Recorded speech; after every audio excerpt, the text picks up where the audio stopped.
I now recognize Ranking Member Napolitano for her statement.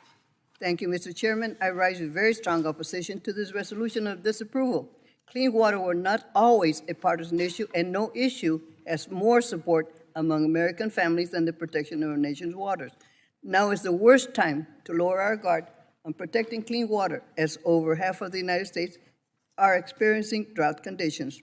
We need to be doing everything to ensure our cities, our businesses, our farmers have sufficient, safe, and sustainable water supplies of water to meet our economic and agricultural needs, our quality of life needs, and our day-to-day survival. I've dedicated much of my time in Congress to protecting our critical water supplies and making sure that we capture, use, and reuse every available drop of water in our communities, and I don't plan to stop now. Last week, public survey found that Westerners are more concerned than ever about inadequate water supplies. Almost 9 in 10 Westerners say that inadequate water supply is a serious problem in their state. This is especially true in my home state of California, as the Metropolitan Water District, the biggest district in our area, commented to my subcommittees earlier this month. The definition of waters is central to the Clean Water Act's implementation and has significant implications for Metropolitan's day-to-day operations and source water protection efforts. That is why I support the efforts of the Biden administration to permanently repeal the previous administration's Dirty Water Rule, a rule that eliminated federal protections on a minimum of 75% of the stream and wetlands that have been protected by the Act since its inception.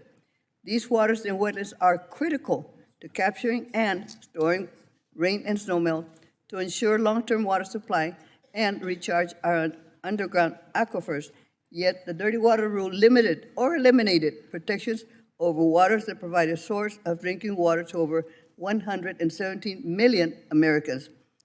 Mr. Chairman, I cannot understand how this resolution, which seeks to undermine and confuse agency efforts to protect clean water, makes any sense to my constituents who are already making sacrifices to protect our local water. Yes, there is a cost to protecting our communities, our sources of drinking water, and our environment. However, that cost should be borne by those seeking to pollute our waterways or fill our wetlands for their own personal gain, rather than transferring that cost to the average American or to downstream states. This resolution would increase level of pollution in our water bodies and increase risk of downstream flooding, and increase certain communities like mine cannot maintain sustainable sources of drinking water. Worst of all, hard-working American families have to pay for the horrible impacts of this resolution. We all want certainty, and for decades, that regulation established by former President Reagan and implemented by every Republican and Democratic administration since then established a framework to achieve that certainty. But we believe we can have certainty as well as clean water. We don't have to choose between them. To me, the answer is clear.